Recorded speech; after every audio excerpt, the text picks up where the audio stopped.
Welcome back, everybody, to the Interesting Theory Podcast. I'm Aaron. Tanner. And before we get started in today's topic, which is the Dungeon Crawler Carl episode, Finally. Tanner, do you have any reading updates for us today? Reading update. I'm pretty sure, last time we talked, I'd finished the other two books, and I said I was reading Jade War. I'm still reading Jade War.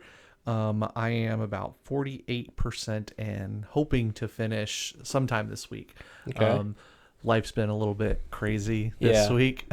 Had some fun, but we're getting back on track. It's nothing slowing down, but I'll carve out a little bit more time for it. Yeah, So heck yeah.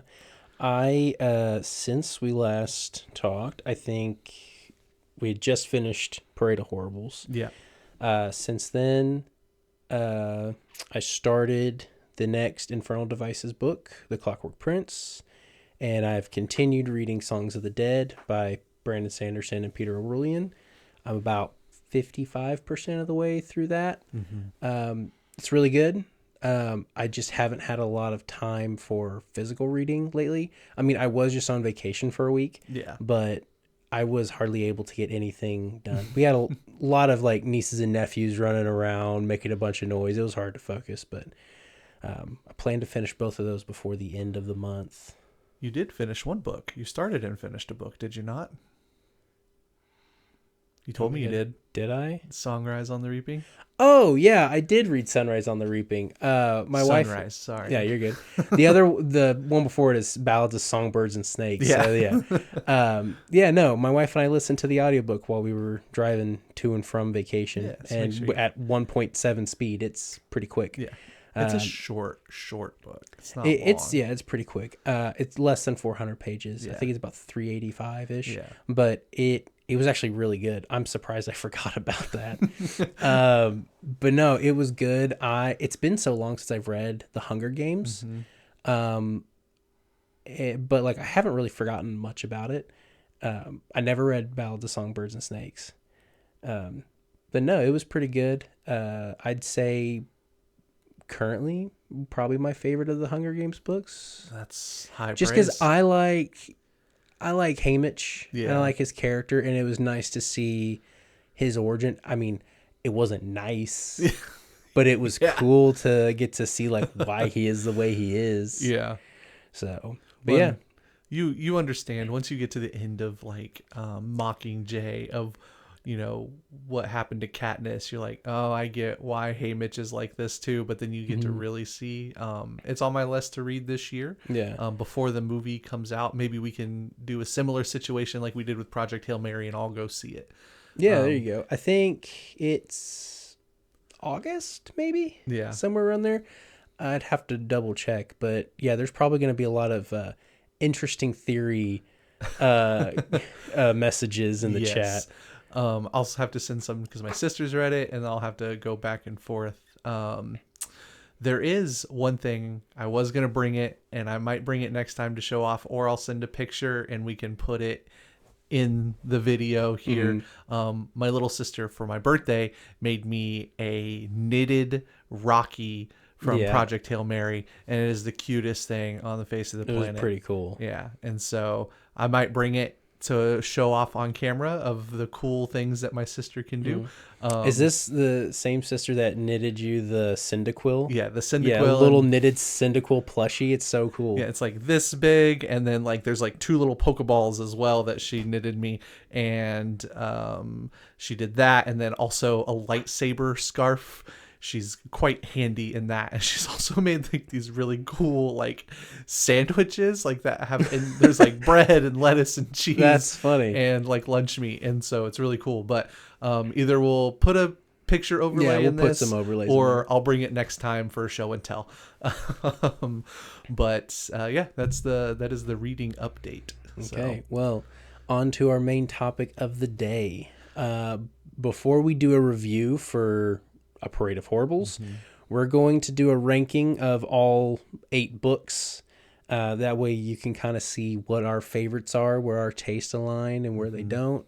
And then we'll do a spoiler-free review, and then we'll talk some spoilers toward the end. So that way, and we'll put up a big warning. Yeah. That way, no one's spoiled about anything if they haven't finished it yet. Now, do we want to rank? I know last time we talked, do we want to rank 1 through 7? Because I know we have our ranking of where 8 is fitting in right now. Do we want to just rank 1 through 7 and then talk a little bit about Parade of Horribles and then throw it in there? Or do we just we want to could do give that. the full 1 through 8? No, we can do 1 through 7 and then throw in 8 later. We'll have to make sure we omit that from our lists here. Yeah. Start at the bottom. Yep. Start at the bottom. What do you have at, we'll say, so at number 7, Yeah. what do you have? Well, to preface, all of these books are 4.5 stars and above. Yes. Like, there is no, this is the, like, I hate to say worst book. None because of it's them not. are bad. It's Yeah. just some are a lot better than others. Yeah. Just to have that big preface. Big disclaimer. Disclaimer. We love this series and every book in it. Some of them just aren't as good as the other ones. Yeah. All right. So in spot number, what for this list would be 7, but overall 8 would be for me, Carl's Doomsday Scenario. That is what I had as well. Yeah. And again, it's not that it's a bad book. It's just No. out of the entire series, it's my least favorite. It is 1.5. It is book 1.5. Yeah. Like, it just continued kind of the introduction from book 1. Yeah. The floors really didn't change too much. Yeah. And all of I feel like that, you could have so- put book 1 and 2 together and it makes sense as one solid book. Yeah. And then you go from there. Yeah. The story didn't really, like, it kicked off a little bit. You're getting a little bit more into some of the subplot, but not deep into the, like, world that is Dungeon Crawler Carl. Right. And then for Number the 6. number 6, I've got Eye of the Bedlam Bride. This is where we will differ. Yep. I have the Dungeon Anarchist Cookbook. Yeah. I know there's a lot of people that actually truly enjoy that one. I mean, I truly enjoy it, but I just mean, like, it's one of their probably top 3 to 4, not toward the bottom. So I may, upset some people, but I don't know. Like I said, I really liked it. Just wasn't my favorite. Yeah, that's how I feel about Eye of the Bedlam Bride. I liked it. I like the trading card aspect of it. There will be probably some minor spoilers for these books as well. They've been out a little bit longer. Say very minor for at least the ranking. Yeah, just because they've been out for a bit, but we won't give away any plot of them. Yeah. So my next one is Bedlam Bride. Yeah. I would say Cookbook and Bedlam Bride are pretty even, with Bedlam Bride just a little above, because I really liked the card game mechanic, and I liked seeing, and this is where, like, the minor spoilers are, I liked seeing the resolution with Carl's daddy issues. And plus there was just a bunch of more crazy stuff going on. And like it was a very wild thing. And then you had, like, for the audiobook, you had Travis Baldree do a guest spot. Yeah. And Patrick Warburton. Yeah. So I think since I did the audiobook, I enjoyed Bedlam Bride slightly more than Cookbook. Travis Baldree also did a guest spot in Doomsday Scenario. Did he? Yes, if I'm not mistaken, correct me if I'm wrong in the comments, and then we can look this up. Comments. Yeah, get in the comments and tell me if I'm right, because I am. But I am pretty sure that he was was it the Withering White? Is that what they call them? I think he voiced that before it became Carl's Doomsday Scenario. Okay. And well, I'm gonna fact check that and put it up on the screen whether you were right or wrong. Yeah. Big Tanner. Not that I'm doubting you. I just don't remember that. Well, I only say this because, like, It was also over a year ago. Yeah, I saw a clip on TikTok of Travis voicing something in the DCC universe, and I know he was in Bedlam Bride. Yeah. But I was like, I don't remember this excerpt. I'm pretty sure it's from Carl's Doomsday Scenario. So I'll get fact checked. We'll see if I'm right or wrong. It'll be on the screen, but I'm pretty sure I'm right. But for this same, so we just flip flopped basically our sixes and or fives and sixes. Yeah. You had Bedlam Bride at 6 or at 5, or no, what was it? I had Cookbook at 6 and Bedlam Bride at 5. Yeah, and and mine you was had the it opposite. I'm looking right at it. Yeah. So Well, we also have an 8th one on there, so it kind of messes up the numbers. throws it out. But then pretty much from here on out, we're in agreement. Well, yeah, for sure. And for the same reasons that you say you like Bedlam Bride more than Cookbook, I like Cookbook more than Bedlam Bride. Like the craziness of the trains was wild. A lot of people got upset because they were super confused, but didn't. And I don't know if the audiobook had it, but I had only audio booked Eye of the Bedlam Bride and Parade of Horribles so far. All the other ones I read on my Kindle. And on the Kindle version, there is a excerpt at the beginning from Matt Denneman that says this book is intentionally supposed to be confusing on this floor. You're not supposed to be able to follow it. Only our characters are. They're genuinely confused until the end. And I'll give you a map towards the end of the book, which is in the physical books as well as the Kindle version. Interesting. Okay. And I don't think you get that in the I don't audiobook. remember, but again, that was well over a year ago at this point.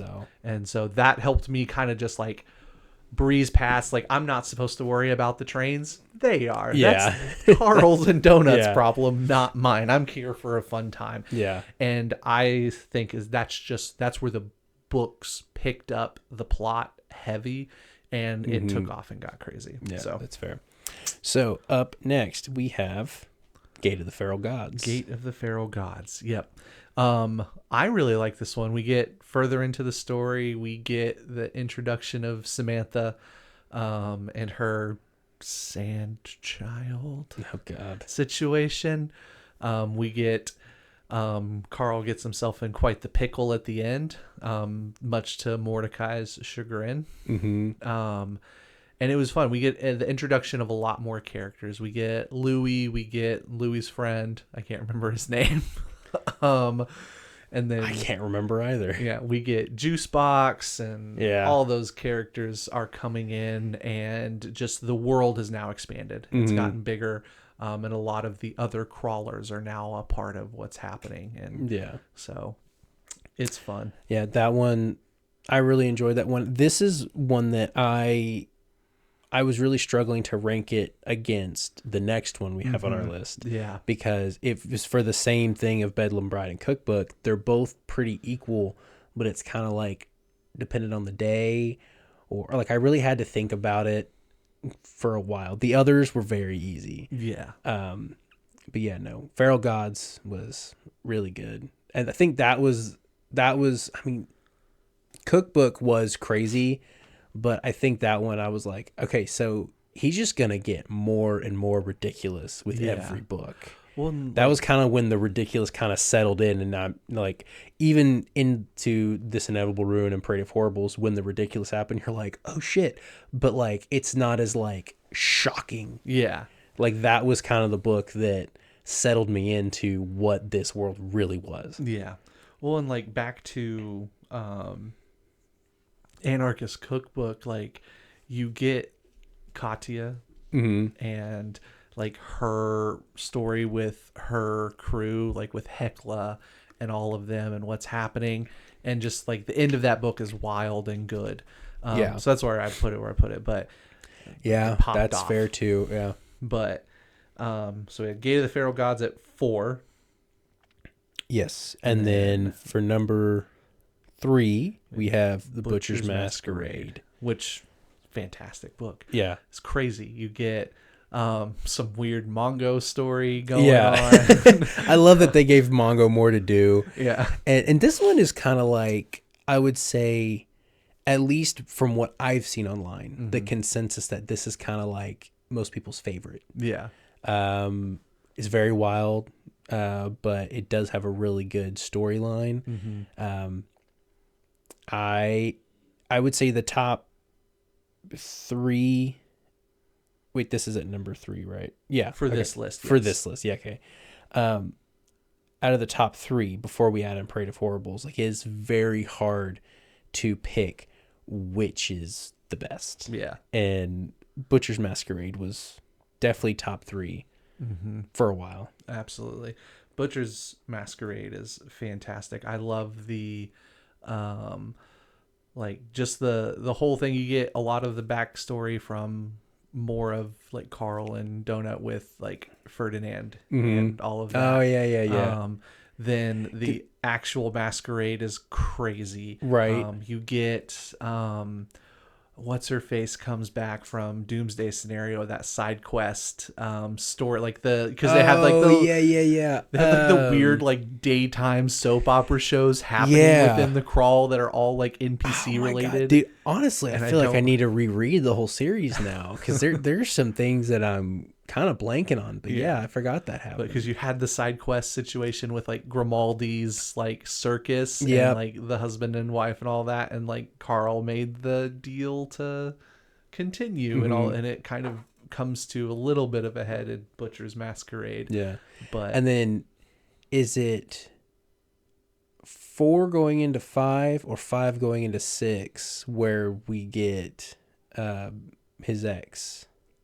oh man, I feel like that's in Butcher's Masquerade. Like, because Like I think they did the Ferdinand stuff in Butcher's Masquerade. yeah. So was it like at the end of 5 we get that one clip like at the epilogue, and then 6? We'd have to go back and look Because I know it was like in an epilogue, and then in the next book they talk about it. yeah. There's a moment, and then Well, maybe I'll put in our notes here. 1, fact check Travis Baldry. And then look for B. Yeah, and look then for maybe B. we'll be able to add those in post. Yeah. So, or just talk about it in the next take video. a timestamp. Okay, we're about 17 minutes in the recording, so I'll make sure to note that. Yeah, and then, so yeah, we'll get there for sure. And then moving on from Butcher's Masquerade, which is wild and crazy. This is where just like everything's all gas all the time. There's not a whole lot of slow down. You're getting a lot of like more of Carl's like crazy plans. Like they're all crazy plans happening all the time, but like the complexity of them is getting more intense, and because he's got to save the NPCs and all these things. So it's a good time. The next 2 were really hard. This is the hardest one. And some days it changes. Some days I'm firm in this ranking. But for number 2, I've got Dungeon Crawler Carl, the first book. And man, I want to put it at number 1 all the time. Yeah. And it's basically just for the fact that it starts out so good. You don't need a lot of backstory going into this book because like you're following along the events as it happens, and Matt Denneman does a really good job of filling you in on the finer details of it being you're figuring it out with Carl and Donut in a very good way. Right. Like, you know, they're confused, so you're confused. You're not confused because like you're missing anything. You're being told the story through their eyes, which is great. Right. One of the best book ones I've read. Absolutely. It's, if we have to, and we might do that. We might do a ranking of, that'd be a good idea. Do a ranking of series and where the book ones end up and how we feel about that. Do like a series, like a book 1 tier list. Yeah. Just like, what are like, I mean, because A Way of Kings, Dungeon Crawler Carl, you've got Assassin's Apprentice, yeah, Bloodsworn. yeah. I feel like we've got enough series under our belt to where it could be like, Oh, for sure. No, you're fine. to where we can do a good ranking. But Dungeon Crawler Carl's got to be one of the top book ones, because there is nothing. It's all gas and it's great. I think because it would be so difficult to rank, like to put them like in an order, I would almost want to do more of like a tier list ranking to where it's like, yeah, there's these 3 at S tier because they're all top tier, but I don't know if I could put those in order. So I don't know. We'll look into that. That'd be a long video because I could talk and talk and Oh, talk. 100%. And so We'll have to get a list of all the series that we've both read and see. but that might be a later video. Yeah, that'd be fun. So, and then obviously, number one is This Inevitable Ruin. Yeah, that book was heartbreaking. Like, Oh my God. I think it's the only one that made me, for this list, that made me cry. Yes. I would say there were definitely moments earlier in the series that made me go, oh.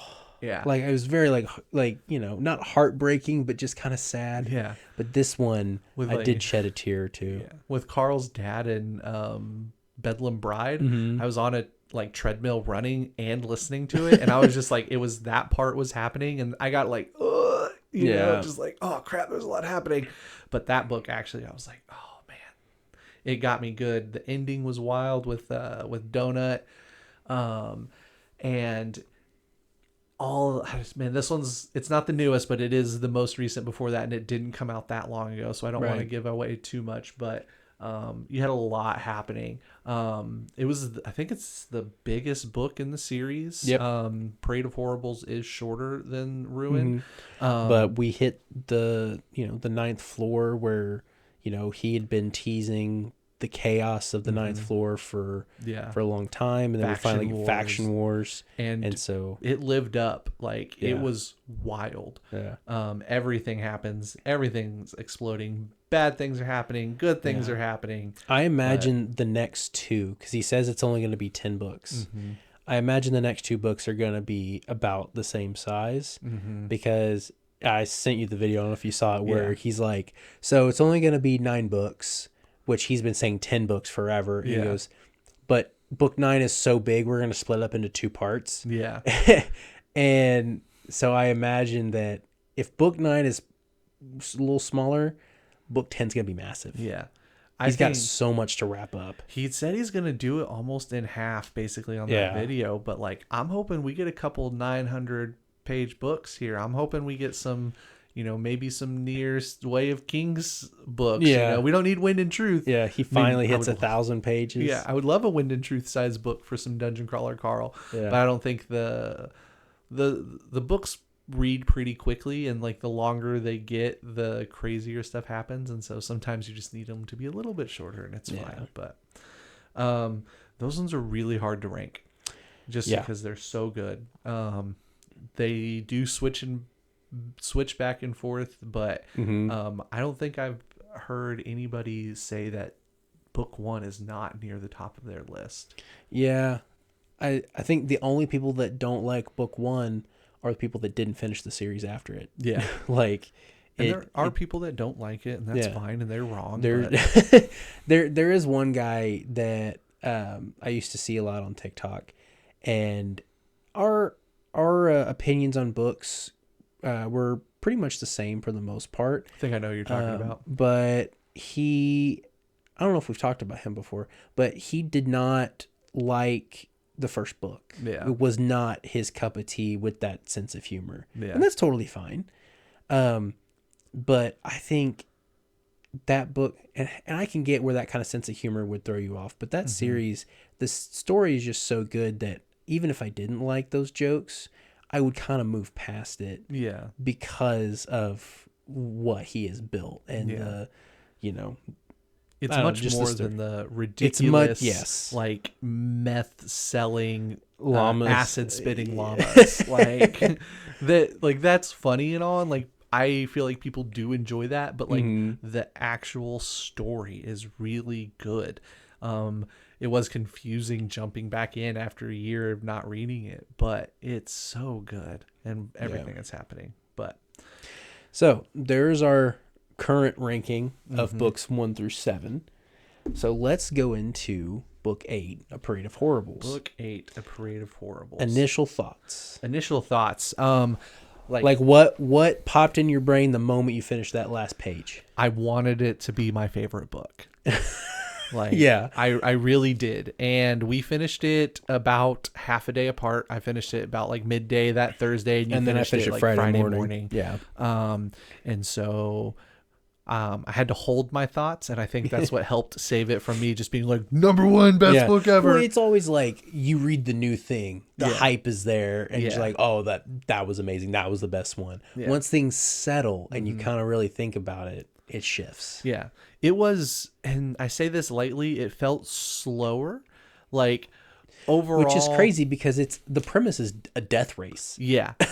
And so, and we'll get into that more maybe into the spoiler side Yeah. of things.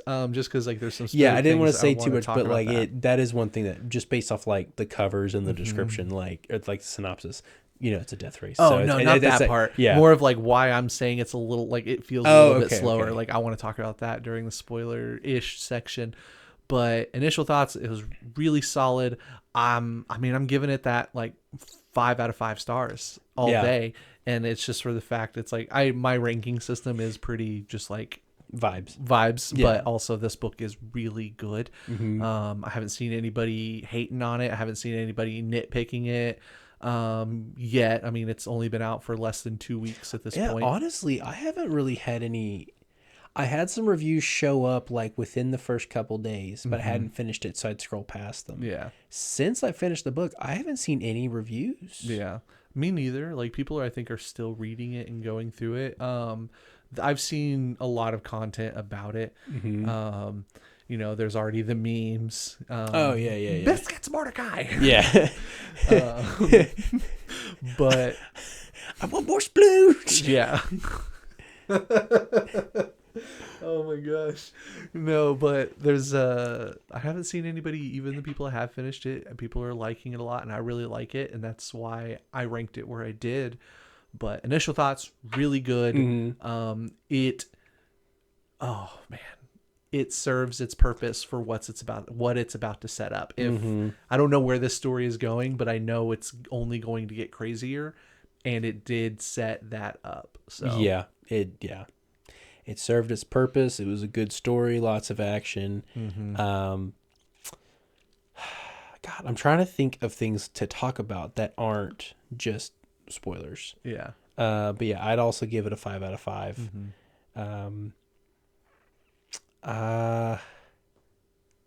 Shoot. Everything I want to mention is spoilery. Yeah, I know, me too. I'll say it was definitely the quickest dungeon. Yeah.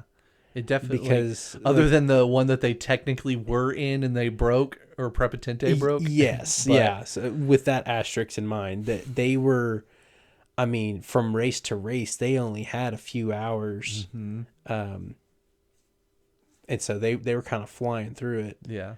And some of those races were minutes long. Right. So, but well, let me see if I can help with a little bit of spoiler-free conversation. Were there any without spoiling anything, any standout characters for you in this book? That's a good question. I like we said before, Donut. Yeah, Donut's always the goat. that intro. Pony is the goat. Literally. Yeah, the intro, and we'll get more into that.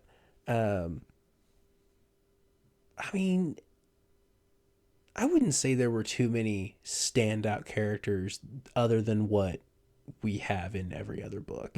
It's like we know the stars of the show at this point. I think for me, Prepotente took another level up. Like he leveled up Yeah. in my book, and Oh yeah, he stole the show for me.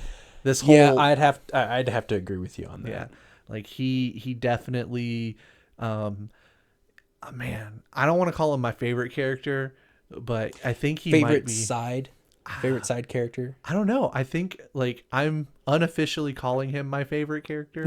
But and I think he's written that way. But Yeah. he's got a lot of depth that is more explored here, and it's really great. What is her name? Ellie. Which one is she? Oh yeah, I Ellie, through the fairy, the ice fairy. She's the Yes, ice fairy. the ice yeah. fairy. She had a moment in the book that I was like, hell yeah, dude. Yeah. I think it might be my same one, but no, you get a lot of her. Imani was great. Yeah. Um, That's the thing, like the cast of characters that he's built up, they're all just great. Louis included, like his self-proclaimed self-insert. yeah. I will say I don't think I was too much of a fan of the Sluggalos when Oh. they were introduced, but they were kind of funny in this one. Yeah. But yeah, no, like I said, just his cast of characters and the fact that we're down to so few crawlers now is crazy. It's like we're gonna know all of them on a first name basis. Yeah. Which we can't get too much into that at this Right. point, but no, it's wild. Like you started at millions and millions, and then at the end of book 7, you're down to so few. Yeah, we'll say like going from 7 into 8. Like if you had read 7, you know that it's only 5,000. Just like 5,300 or something weird Yeah. like that. Side note on it, we both started Tuesday morning when it came out. Right. I was like on my way to the gym and I read the prelude. And the prelude's a little bit of just a recap of what's happening, told in the perspective of Samantha. Yes. Which is not a spoiler at all. We know her as a character. If you think that's a spoiler, you're wrong. And I read it in the parking lot at the gym waiting to go in. Because like my time slot was at 6 a.m. Right. And so I'm just sitting there reading through it and I was like, I have forgotten so much of this book. And you had messaged me a little bit later in the morning. You're like, did you read any? I was like, I read the prelude. I don't know what's happening. I forgot everything. Yeah. Like I know the broader points and all of this stuff. So while I was sitting at work, I put up like an hour-long YouTube video and watched an entire like series recap. And I was like, I remember because like there was so much that happened in book 7. Right. The introduction of like this much larger plot that is at play and a lot of these characters that were mentioned in this prelude, and I'm like, who is this person? I don't even know. And then it's told from the viewpoint of Samantha, who is also not very on the level. Yeah. And so like she's constantly getting sidetracked and like telling everybody she's gonna kill their mother and all of this stuff. I had to, because I was doing the audiobook of it. Were you doing the audiobook at that point? I not for the prelude. I did go back and listen to it once I Okay. started the audiobook, and I'll talk about it a little bit more in the spoiler section. There is a portion in the copyright of the book where I saw that there was a specific thing, and we'll talk about it here in a minute, that I was like, I think I'm going to have to listen to the audiobook for this. And like, I try not to listen to too many audiobooks for the fact that like sometimes I'll blast them at like 3 times speed just to get through the book and I don't comprehend it as well. Yeah. And it's just like that is when I think reading has become a chore and not for fun. Right. Like I immersive read a lot, Yeah. but a lot of times that's maybe at like 2 times speed. But because I can read along and all of this at the same time. Yeah. So where I was getting at with that was my default with audiobooks is 1.5 speed because narrators are always very slow. The moment it starts and you get into that prelude where Samantha's going, when Jeff Hayes is doing the Samantha voice, I have to turn it down to normal speed to understand what Samantha's saying. Yeah. Like anytime Samantha was in a scene, I'd knock it down to like 1.2. Yeah. And then for the rest of the book, it'd be like 1.7. Yeah. Because it's like she talks so fast, and with the accent, you just can't understand. So I was doing like kind of normal speed, and then once we got into like there's like the recap, which is a prelude, and then there's the prologue, which I don't remember if it was prologue or chapter 1, the donut scene. I think that happens literally right after the recap. Yeah, because that is, I just couldn't remember if he called it prologue or chapter 1. Yeah, because that is the very first scene. It is. We have a Samantha's book 7 recap, and then the interlude, which is where like the donut stuff happens, and both of us were like, fuck man, donut is the go. Yeah. Like and I'm excited to see what happens there. But we'll see because that wasn't really talked on too much. Like I think he's just laying the breadcrumbs for the future. And I thought that was going to be a breadcrumb for later in this book, and that was an interesting theory of mine, and we'll talk about that here in a minute. Yeah. But no. So All right. I think we're about ready for spoilers. There's Yeah. not much else I can say that doesn't go into some sort of spoiler. Yep. But 5 out of 5 stars. 5 out of 5 stars. Do we want to go ahead and throw it in a ranking before we get into spoilers? Yeah, let's go ahead and put it in the ranking. So So- if anybody wants to drop out at this point, they can. So initially and I think we agreed on placement. Yeah. So initially I had from bottom to top Doomsday Scenario, Cookbook, Bedlam Bride, Feral Gods, Butcher's Masquerade, Dungeon Crawler Carl, This Inevitable Ruin. And then I had Doomsday Scenario, Bedlam Bride, Cookbook, Feral Gods, Butcher's Masquerade, Dungeon Crawler Carl, and This Inevitable Ruin. So the same, just two of them swapped for Yeah. us. And then we have them in the same spot, I Yeah. think. So And then we are throwing Parade of Horribles just under Dungeon Crawler Carl. So it is taking spot number 3 and dethroning Butcher's Masquerade for the bronze. yeah. And this is where the spoilers are coming in. So if you don't want any spoilers, come back after you've read Let me the check books. the time so I could put a time stamp. Okay. So let me put it in the chat. What are we at? We'll say 36 minutes. And I can 36 find it roughly in minutes. the edit. And then, all right, so spoiler time. This is where I say the book was slower. Okay. While the races were fast and all of the things were happening, we don't get a lot of what's happening in the outside world. Like we get tidbits of some stuff. We're That's talking true. about like, you know, the governments are doing XYZ, but everything's pretty self-contained within here.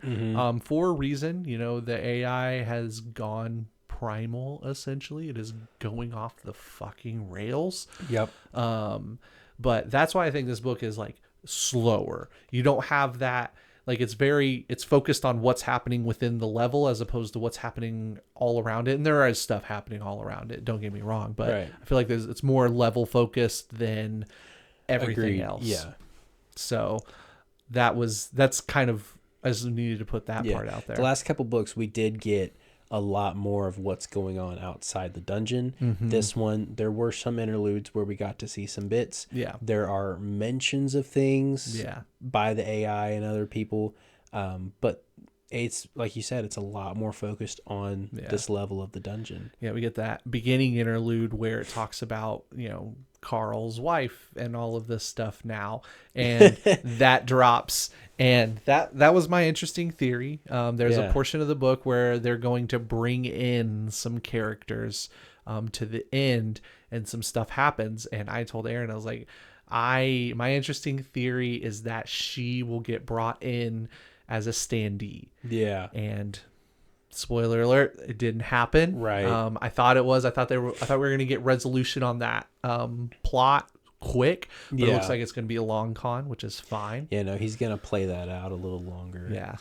And then it looks like we're going to get some more Quasar action, like some like crazy Quasar action from the other interlude that we had. Yeah. Those two were about the only massive outside of the dungeon world that we got, Right. that I remember anyway. So what, if you can remember, what race was your favorite?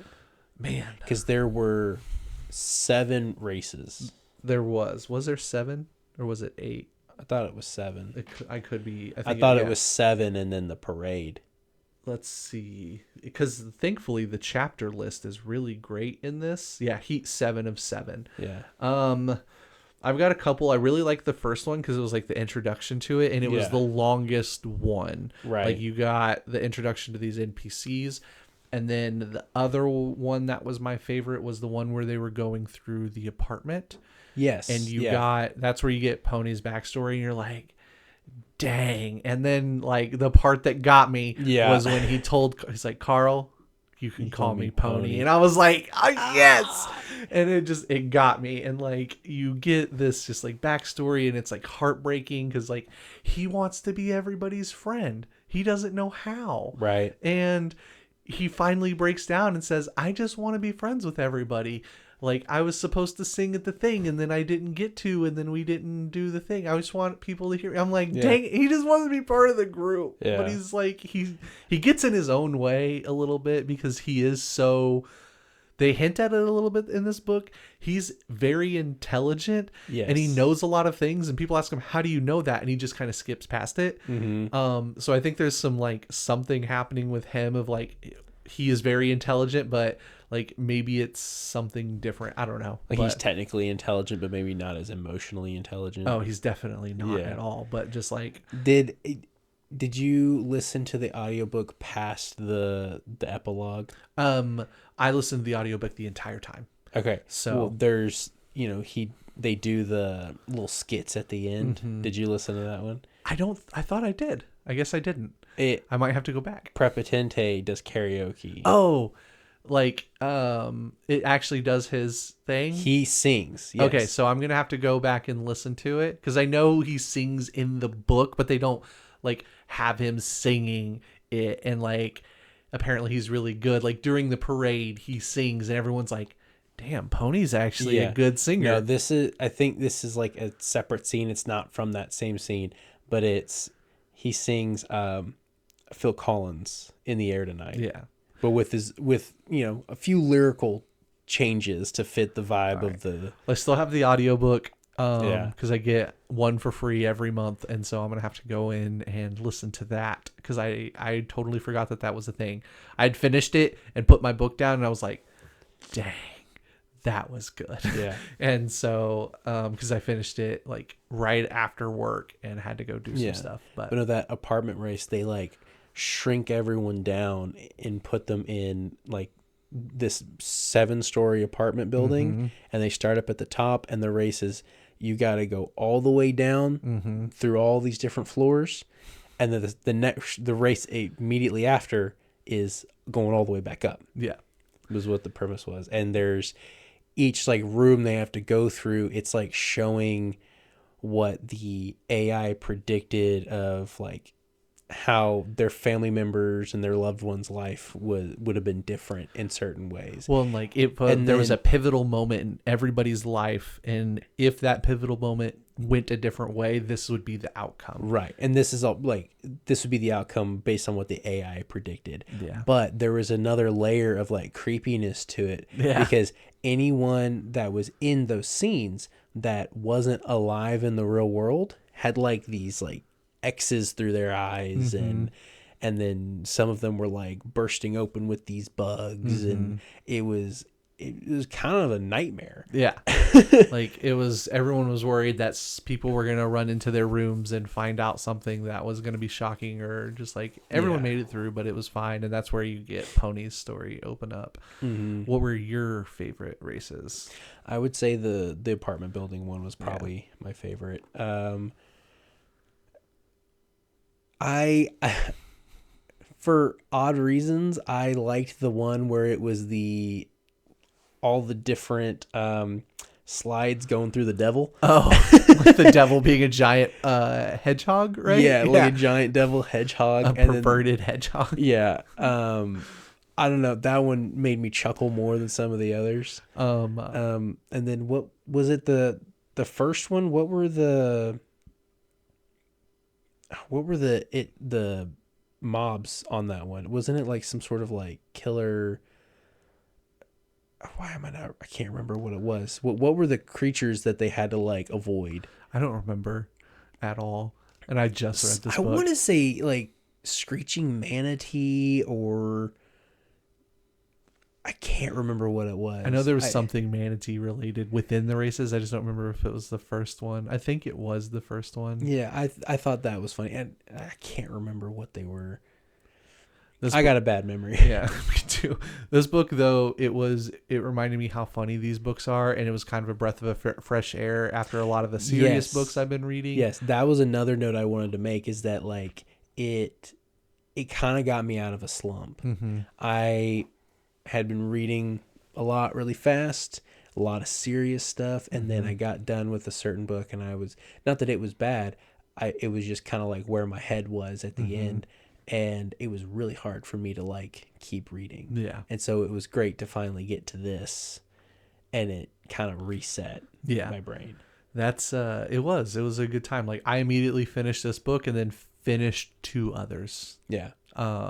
So, or no, I jump back into another one. I'd finished 2 right before it, but it is that breath of fresh air. It's great and awesome. What was I about to say? Oh, the reason I audiobooked instead of just on like ebook. At the beginning in the copyright section, it's listed that Take on Me by Aha was credited. Oh, okay. And Yes. I was like, that is literally one of my favorite songs of all time. And I was like, well, if it's in there, if they're having to put it within the copyright, Right. they're heavily referencing it, which means it's not just the name of the song, Right. it is the literal song. And I was not let down. No, that was one of my favorite scenes of the whole book. Yeah, I think it's everyone's. Like every has to be. TikTok I've seen is people just commenting about how Jeff Hayes just like blew that part out of the water. And it was great. You get a good old Roadhouse bar fight, Yeah. with Carl and Donut singing "Take on Me." Yeah.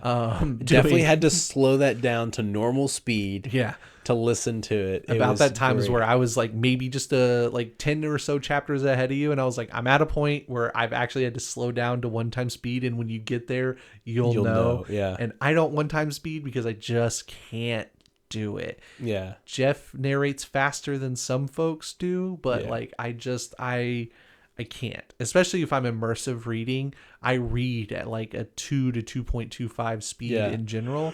And so it's just like I get bored, but it was perfect and it was great. And then it like immediately goes into the next bit of like the subplot that's happening within the level, and it was Right. hilarious and great with the like weird male strippers. Yeah. Well, it was funny that they chose that song specifically because it was a duet. The whole premise is they have to do like a perfect score on a karaoke in order to get through this like door, right? It's like Guitar Hero, but It's like not. exactly. And so because Donut didn't do too well on a karaoke like the day before or whatever, they decided to do a duet, and they picked this one because Donut just has the lines like "Take on me," and she has like one line 3 or 4 times, and it's hard to mess that up. Yeah. And so Carl is singing the whole song Yeah. while there's a bar fight going on. Yeah. And it's great. I love it. So that's what got me to listen to the audiobook or do the full immersive read. And then didn't they gave him a I forget what they gave, but they gave him something to like this is his choir boy thing. Something. I forget what it was called or but whatever. Yeah, and so he's like talking like he has helium in his throat. Yeah. It was hilarious. Yeah, it was great. Probably my favorite part in the whole book Yeah. in terms of just like silliness, and it was part of the plot, but it was really Yeah. good and fun. There was a moment in the book, and I told you this already, but for the people watching who have read the book already, when you get to, was it this second race maybe? Like at the end, there's a boss, and it's this giant demon kangaroo with a bad Australian accent. And he's like grabbing people, putting them into his pouch, and the pouch is very acidic and killing everyone. And Carl has to basically take one of like the dead Joeys and wear it as a suit. Oh, shit. And wear it as a suit in order to get into the demon's pouch in order to light a bomb and kill it. Well, that, and he's like, oh, these stinky babies, let daddy feed ya, and all this shit, right? So bad. Well, that scene, when I was at Dragonsteel Nexus in December, the very last panel of the whole thing was Matt and Jeff. And he's like, all right, so we're going to do a reading of Parade of Horribles. I've got the pages here. I'm going to give it to Jeff. He's going to come out and do it. But Jeff has not read these pages. Jeff has not read any pages of the next book at all. So he's going to do this live for the first time and do all the voices for you, and it's going to be great. So we got to experience Jeff as he's trying to do these voices and dying every time. Oh, the demon's name is Prison Pocket. Yeah. And the moment he read that, he died. He was just like, he was in the music, and the demon who was named Prison Pocket, and he's like, what? It was I think that was probably my favorite moment of that convention. Someone's had to have filmed it. It's out there. I need think to someone go has. watch Yeah, it. Because I remember you telling me, and I was like, well, I can't go try to find it because I don't want to get spoiled on anything. A lot of those, yeah, and a lot of those panels I didn't want to record because I didn't know what the etiquette was at that convention. I didn't see any signs up that said don't record. Yeah, but like, those are spoilery moments. I wasn't planning on sharing that with anyone, or like share it, on social media or anything. But I do think I remember a couple of my TikTok buddies, someone recorded part of it. So I'm sure he's got a full video out there somewhere. But yeah, it was a great moment. Yeah, that was probably one of the funniest parts in the book, and we had talked about it. I'm glad it didn't go on too long, right? Just because it served its purpose, the bit served its purpose, and then it moved on, and it was great. But no, and then so the whole book is great, and then we get to the end, and it goes to a grinding halt in terms of like pacing, and not bad at all. You get to where the AI tells its story, and it is fucking wild. Right. So, quick context: this book goes through 2 floors. The whole races, which is not the Parade of Horribles. No. Floor 11 is the Parade of Horribles. Yeah. And so you go through all these death races, and you get like pretty close to the end of the book before you finally finish. And I'm like, I thought we were doing 2 floors. He said this book was going to be 2 floors, and then you finally finish, and you've got like 10 chapters. Like, you got like an hour and a half on the audiobook at most. Yeah. So the Horrible 2 starts at chapter. So 87 ends like part 1 of the book, and then part 2, there's an interlude where you get Quasar. Right. And then chapter 88 picks up, and it's 10 chapters long. Yeah. So it's super short. Super short. But you get so much lore right. and backstory about where the AI comes from, and it's not artificial intelligence. Right. So they set it up to where there's this parade for the people that made it through the races, right? And I guess the parade is just set up to where the AI can just kind of rant about what it really is and tell its full story, which is not what I expected at all. The AI, and I'll hold this stance for now. Yeah. There's an asterisk. Kind of on the AI side. Like, the AI is a justified. Like you realize the AI is not the true villain. Yeah. No.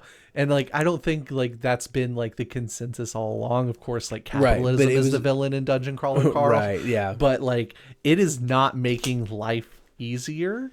Right. And I saw someone talk about this a little bit of where like the AI was playing a little chicken with Carl in terms of like things that were happening. Like, people's theory is that the AI was doing Carl a solid by doing what he did to Chaco. Yeah. And then Carl healed Chaco, and the AI gave him a look of like, why would you do that? But I'm going to allow it to happen. Yeah.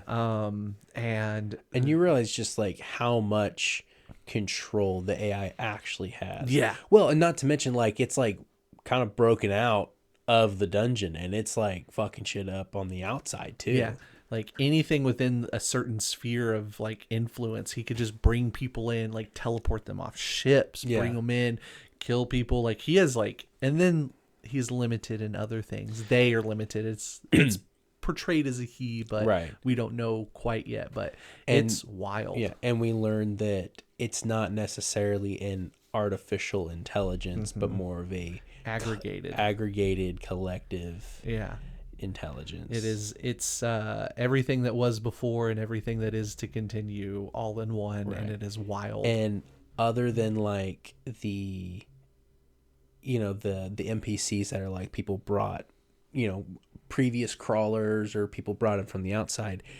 A lot of the beings that we're seeing in the on the floors and in the dungeon, they are part of that aggregate. They are primals, which is, you know, we've been wondering what a primal is this whole time, because that's what Carl's race is now, ever since floor 3. Yeah. And there's just kind of this moment where they're all going through this parade and the AI is just ranting for like a good 15 minutes. And I'm just sitting there like, what the fuck is happening? Yeah, I was up doing chores that morning and I'm going through all this and I had to like stop. I'm like, you're like holy dishes in your crap. hand. Yeah. I like drop the broom just standing there in the kitchen like, what is happening? Side note, that just reminds me of when people are like, I'll put on a movie while I'm cleaning. It's all right. And it's like gets to that scene in Lord of the Rings. It's like like 3/4 of the way through and it's King Theoden's like, ride, death. And it's just like, you're just standing there paralyzed. Like that's how it is sometimes with those audio. But then the whole point of the parade, like after all that, you get to the end and it's at this like Coliseum, like kind of arena. And the whole point was like, there were going to be things brought in from other parts of the level or what, like they were going to have to fight. Yeah. And we're down to 23 crawlers. Yeah. We went from 5,000 to 23. Yeah. That was nuts. Well, I think it was slightly more than that because like some people hadn't gone because there's some deals that were going to happen. Some people were taking deals. Yeah, a lot of people, because it was the end of the 10th floor, a lot of people took deals. But like when you go from floor 10 to floor 11. Oh, that's right. They did do the floor change. So it is at that point. So they're at, at 23 crawlers. Right. And at the very end of the book, after this next bit we're going to talk about, there's only 19. Mm-hmm. So we're down to less than 20 crawlers going into floor 12. Yeah. But you get to the arena, and I forget what the mechanic was that like allowed Carl to summon someone. Do you remember? He completed the Don Quixote and Corcunda quest. That's right. And it allowed him to bring in 2 people of his choice to this, like standees, or I don't remember what they called it in the book, but to bring in any 2 entities under the influence. And this is where I thought they were going to bring in his wife, right? And they didn't, because I was like, oh, he's going to bring her and kill her. It's going to wrap up that plot point. No big deal, but they didn't. But he does what Carl does best and breaks everything. And he brings in Scolopendra. And I think even the AI was like, are you sure? Yeah, they was like, you can take this back. Like, I'll give you a free one. Like, are you sure you want to do this, Carl?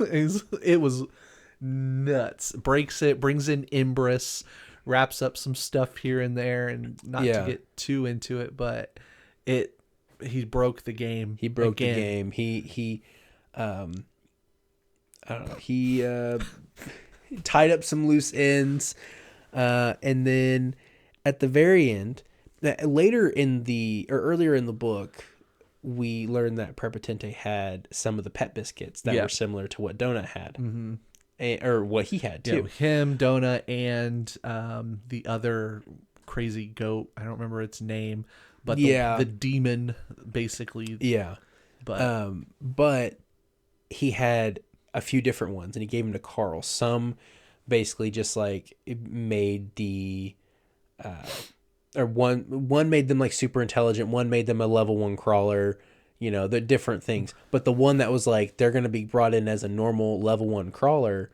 but it's also going to make them super in love with whoever gives it to them. Yeah. And Donut, because they're inventory swapped because of some ability, Scolopendra, Donut had the biscuits and had to give Carl one.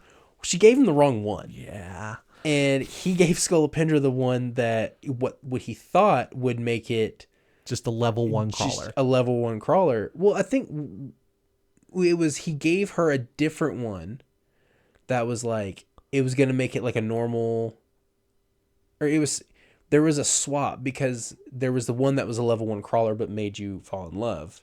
I thought there was one that was just a normal crawler. Maybe there was. But basically he ended up giving her the wrong one because Donut didn't know which was which.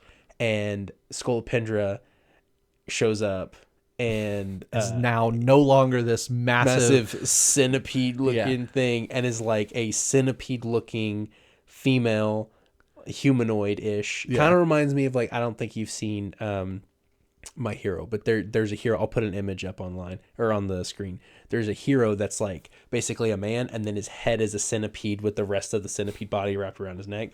I thought of that, but female. See, you know what I thought of, and this is odd. It was there's that scene in Avatar: The Last Airbender where Aang is like Ko. Yeah, it reminded me of Ko, and like stealer. Yeah, yeah, and I was like, that's what popped into my brain when we've got sexy, sultry Scolopendra. That's what the AI dubbed her, was sexy Scolopendra. Yeah, and boop boop.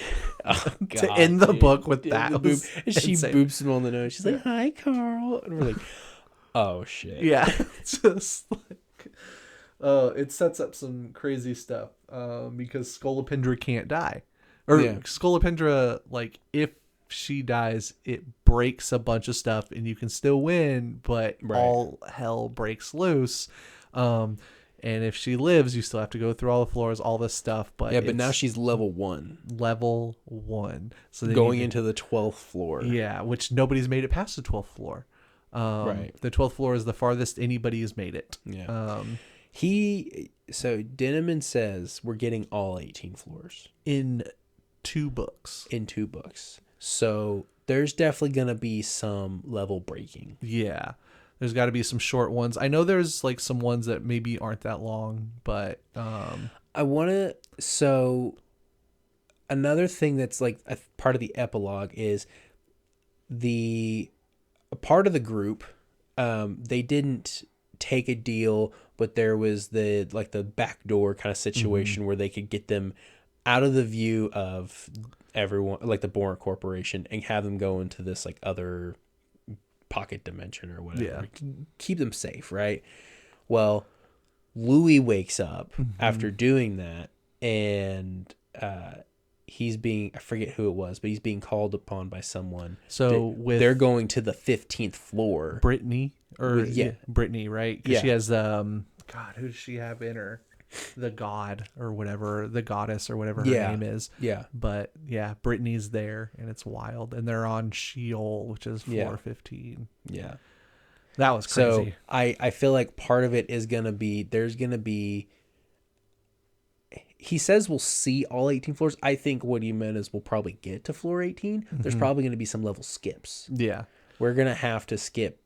There might be a moment in floor 12 where Carl gets pulled to 15 toward the end, and then the next book is him like 15 through 18, but just wrecking shit. Yeah.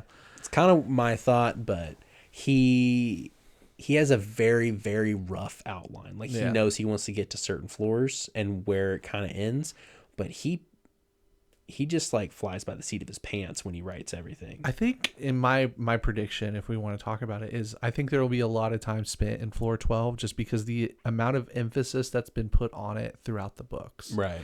Like floor 12, nobody's made it past. Isn't that the floor that, was it floor 11 or floor 12 that Mordecai, Chaco, and Odette were on? That was 12, I'm pretty sure. We could be wrong. Correct us if we're wrong in the comments. But like, I think we're gonna get some Mordecai, Chaco, and Odette stuff happening there. But yeah, no, I think we'll spend a lot of time in floor 12, and I agree with you that we're gonna do some crazy game breaking stuff to get to other floors. But we're years off at this point. We're probably minimum 2 years from book 9.1. He's oh shoot, keep hitting that. He's working on it right now. I know he's writing it. When did This Inevitable Ruin drop? 2024? Really? I believe so. I think it was late 24. November of 24. Yeah. And okay. So, yeah, roughly a year and a half to 2 years, I would guess. Because I imagine, like, he finished Parade of Horribles a while back. Like, because it has to go through editing and all of this stuff. So he probably Right. finished writing that several months ago, which gives him plenty of time to, like, if he's always had it mapped out for the most part. So I would imagine he's a good ways into it. Right. He's released 8 books in 6 years. I was gonna say, I was trying to pull that up. Yeah, the first one came out October of 2020. Yeah. And so not even 8 books and not even 6 years. Like Right. October will be 6 years from the first published book. Right. So like we've got a good chance that all of these books will be done by 2028, 2029. I would say no later than 29. Yeah. So I think we'll hopefully, especially since they're going to be back-to-back books, I think we'll get them a little bit quicker, especially because he's going to write it all at once. I think is what he said. He's writing it all at once and he's going to split it in half. Yeah. This is the first time that I've also considered like subscribing to a Patreon, because on his Patreon he does it to where like you get regular updates on everything, and the Patreon supporters actually get to vote on certain things that happen. So he said it's never like major things. He's like, I'm not gonna let the fans dictate like Donut's fate or anything like that. But it's like the fun, goofy things. Yeah. Hey, I'm going to include this bit. Would you like to see Carl in a bar fight? It's like, yeah, like which would you rather have, like this kind of weird alien or this kind of weird mutation or whatever? Yeah, it's like that sort of stuff. But I might actually end up looking into his Patreon just to see what kind of extras he's got. Yeah. So that's kind of it. I don't have a whole lot more on. I mean, we could talk about this book forever. There's a lot that happened, but we're a couple years out from the next one, which makes me a little sad, but we've got plenty to read in betwixt. What do we want to do for our next buddy read? So we can have like more reviews coming. We've got the Cradle series by Will White, which I don't know if we want to do that book by book. We've got A Blood and Bone coming in September. Yep. Right. So, but I've got plenty of time to get in a good buddy read here. I was gonna say, because like the Cradle books, they're kind of small starting off, so we could probably get to at least a couple of them. We might need to do some research into some series that we could fit in, or maybe find some standalones, yeah. some small standalones that'll be good. So we'll probably do that. If you, like I said, if you have any recommendations, drop them in the chat. Of course. We need to share this with our friends so they can recommend us some books as well. But yeah, and then our next video we don't have completely planned out, but we'll have something for you. Yeah. So. All right. Well, thank you guys so much for watching. Make sure to like, comment, and subscribe, and we'll catch you in the next one. See you later.